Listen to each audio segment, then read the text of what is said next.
En Inde, Kota est la capitale des instituts d'enseignement privé. Elle attire chaque année des dizaines de milliers d'étudiants de classe moyenne et les prépare à devenir, avec des formations intensives, des médecins ou des ingénieurs. Le coût de ces écoles s'élève à plusieurs milliers de dollars par an.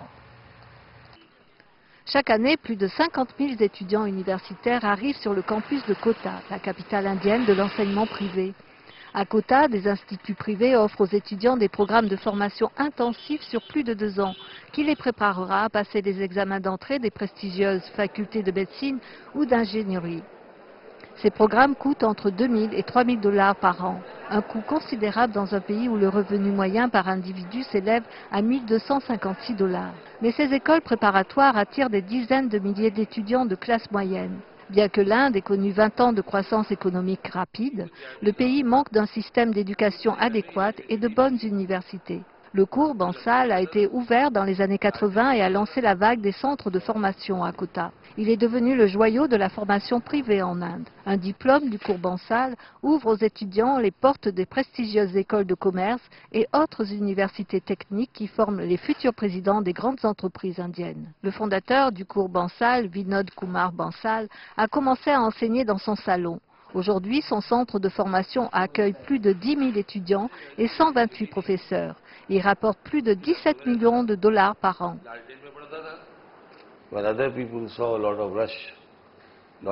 Lorsque les gens ont vu l'afflux d'étudiants et d'argent dans ce domaine, ils se sont intéressés à l'éducation privée.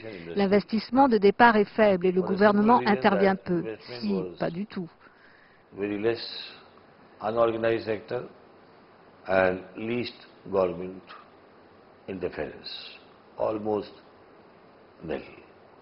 Les experts préviennent que ce genre de système ne fait qu'intensifier les inégalités dans l'éducation.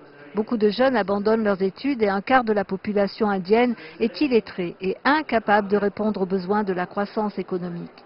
Et pour la classe moyenne indienne, l'éducation est un moyen de grimper l'échelle sociale. Un diplôme de l'Institut indien de technologie ou de l'Institut indien de gestion peut déterminer la richesse de toute une vie ou une chance de pouvoir travailler à l'étranger. Les universités réputées ne peuvent cependant absorber qu'une partie de la demande. En 2012, plus de 500 000 étudiants ont présenté les examens d'entrée de l'Institut indien de technologie. Moins de 10 000 ont été acceptés. Les écoles préparatoires constituent une nouvelle chance de réussir ces examens d'entrée. Cet étudiant vit à Kota depuis 2 ans dans l'espoir d'entrer à l'Institut indien de technologie. Il vit dans une chambre minuscule, sans télévision ni ordinateur. Il passe 16 heures par jour dans les classes préparatoires à réviser, prendre des notes et remplir des questionnaires. Parfois, je suis frustrée lorsque mes amis ont de meilleures notes. Je devrais avoir de meilleures notes parce qu'on nous a enseigné la même chose, mais j'essaie de faire encore mieux au prochain test. En Inde, l'enseignement privé est l'un des seuls espoirs de réduire le manque de scolarisation et d'éducation dans la société.